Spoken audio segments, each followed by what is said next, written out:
Ground પાસે બિસ્મા રોડમાં બેસી કોંગ્રેસીઓએ વિરોધ કર્યો। અધિકારીઓ દ્વારા કોન્ટ્રાક્ટર પાસે કડકી લેતા હલકી ગુણવત્તાના રસ્તાઓ બનાવવામાં આવતા હોવાના આક્ષેપો કર્યા।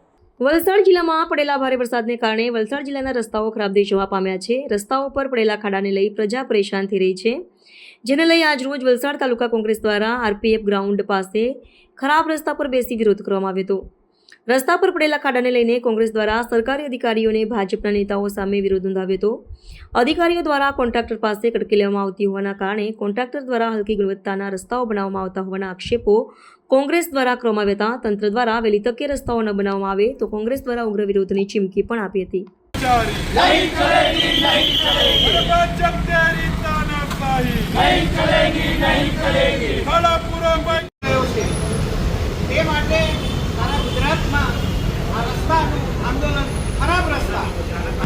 ગુજરાતનો વહીવટ છે તે માટે અમે આજે સમગ્ર ગુજરાતને અને આવતીકાલનું ગુજરાત એ રીતે જ ચાલશે।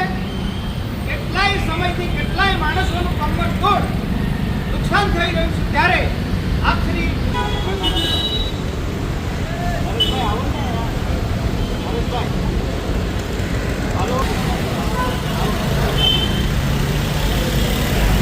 भाई बोर्ड पकड़वाने काम से भारत माता की कांग्रेस जिंदाबाद, कांग्रेस नाबूद करो, भ्रष्टाचार नाबूद करो, भ्रष्टाचार नाबूद करो, रोड रस्ता बनाવો।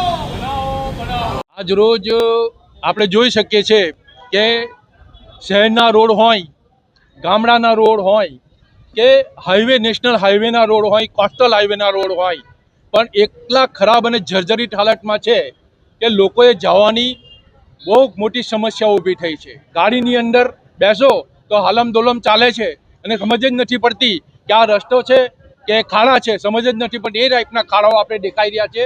તો વર્ક ઓર્ડર આપ્યા પછી એ રસ્તા બને એની કાળજી રાખવાની જવાબદારી અધિકારીઓની છે, પણ આ આખું એક સંકલન છે બંનેની, ભાજપ અને અધિકારી બે જણા ભેગા મળીને એક મોટો ભ્રષ્ટાચાર કરતા હોય છે। અને મેં ખુલ્લેઆમ કોન્ટ્રાક્ટરને સાંભળ્યા છે।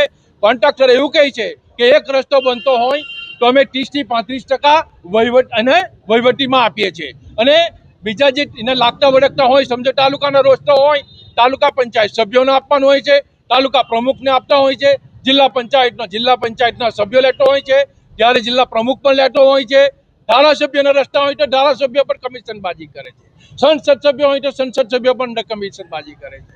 ત્યારે આ કમિશનને લઈને આપણને જે 100 રૂપિયા મળતા હોય તો 50 રૂપિયાનું જ કામ થતું હોય છે, અને 50 રૂપિયાની અંદર પણ 10 રૂપિયા જે કોન્ટ્રાક્ટર હોય છે તે કમાવાનો પ્રયત્ન કરતો હોય છે।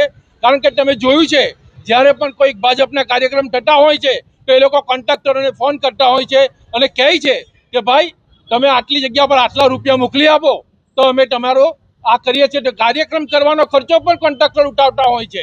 એટલે જ્યારે રસ્તા ખરાબ થતા હોય છે ત્યારે શરમ રાખી કોન્ટ્રાક્ટર પણ એ લોકો કંઈ કહી નથી શકતા, અધિકારીને કંઈ કહી નથી શકતા।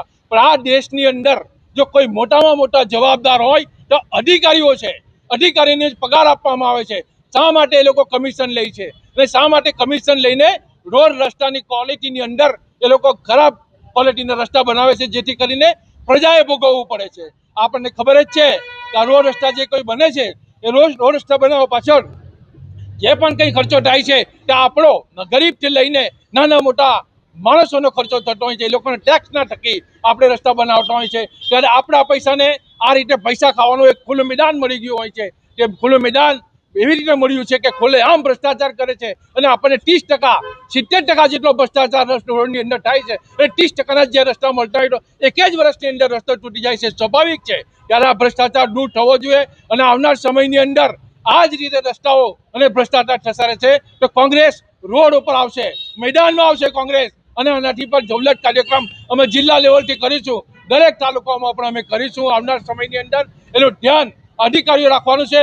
અધિકારીઓ સાવધાન થઈ જાઓ, હવે તમારી પછાડી અને તમારો વારો હવે આવી રહ્યો છે, કારણ કે તમારે લીધે જ આ રસ્તા ખરાબ થાય છે। તમે કમિશન આપવાનું બંધ કરો પ્લીઝ, એટલી કૃપા કરો લોકો પર, કમિશન લેવાનું બંધ કરો, સારા રસ્તા આપો।